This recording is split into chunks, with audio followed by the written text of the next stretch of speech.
Hey folks, it's Gregory here with Old Europe Antique Home Furnishings. It's August 20th, 2023, and it's time for another episode of Antique Acquisitions. Today I want to talk to you about 17th century pre-industrial furniture, particularly the Louis XIII style from the 17th century in France. Although we may look at a few 17th century pieces that were made in England as well for comparison's sake.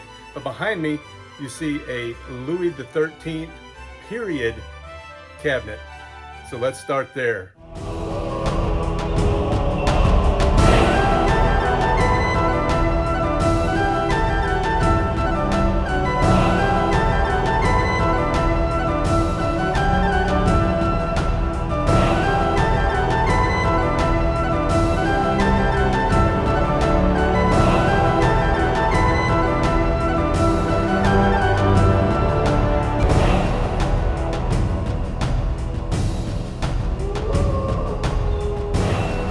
Okay, welcome back. Now, as you can see, this piece is a true work of art. Just take a look at those hand-carved designs and motifs. Notice the design of this drawer. By the mid-17th century, dovetails were coming into common use in furniture construction, and early drawers were typically secured by just one dovetail. This suggests a date on this cabinet later in the 1600s. In addition to this single dovetail, we can see that the drawers slide along a groove on each side of the drawer. This feature would slowly be phased out starting in the early 1700s.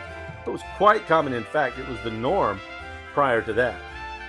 Now let's take a look at this lock as well. What a wonderful example of pre-industrial hand-forged metalwork. As you can see, this piece really does seem to retain significant influences from the Renaissance styles which preceded Louis XIII.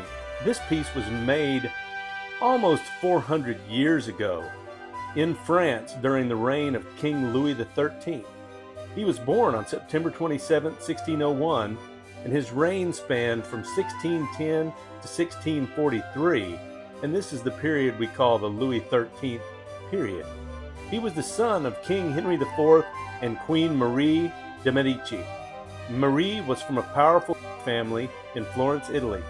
She held power in France as regent for her son after the assassination of her husband, King Henry IV, in 1610, and she held the regency for a period of approximately 7 years from 1610 to 1617. So while he technically became king in 1610, he didn't really assume power until 1617.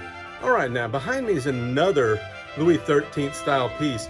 This one I think may be an 18th century piece, but we'll take a look at that. As you can see, this piece is really starting to exhibit some of the bold, angular designs of the Louis XIII style. We have some well-carved foliates as well. Let's open one of the drawers. Notice the thickness of those drawers. The Louis XIII style, or Louis XIII as you would say in French, was a fashion in French art and architecture, especially affecting the visual and decorative arts. Its distinctness as a period in the history of French art has much to do with the regency under which Louis XIII began his reign. His mother and regent, Marie de' Medici, imported mannerism from her homeland of Italy, and the influence of Italian art was to be strongly felt for several decades. Louis XIII style painting was influenced from the north through Flemish and Dutch Baroque, and from the south through Italian mannerism and early Baroque.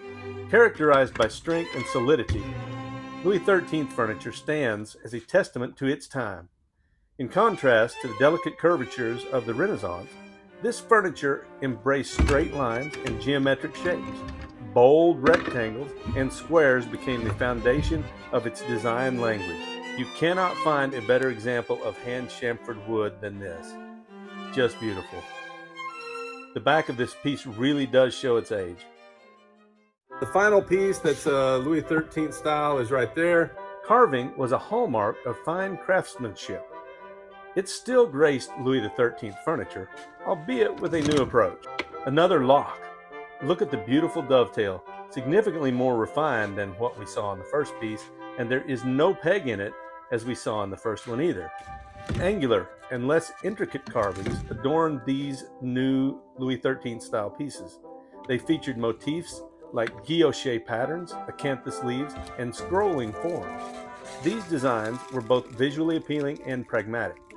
It reflected the shift towards functionality and durability.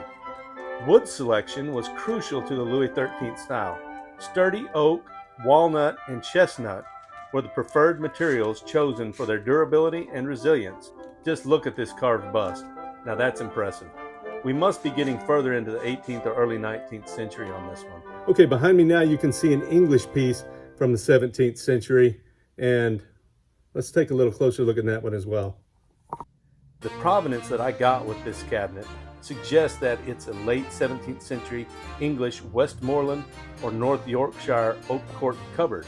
Look at these turned supports and grotesque faces on the lower doors. Okay, here again, we see the grooves on the drawer sides, an indicator of 17th century construction. On this cabinet, we don't even have a single dovetail on these drawers. To me, that would suggest a pre-1650 date, but that doesn't go along with what I was told. However, it would fit with the Jacobean style elements that we see on the piece. Period was 1603 to 1625. Look at the way these doors are hinged. A single piece of metal into a hole in the top and bottom of each door. All right, last but not least, we have this period 17th century oak court cupboard. Let's take a closer look at this too.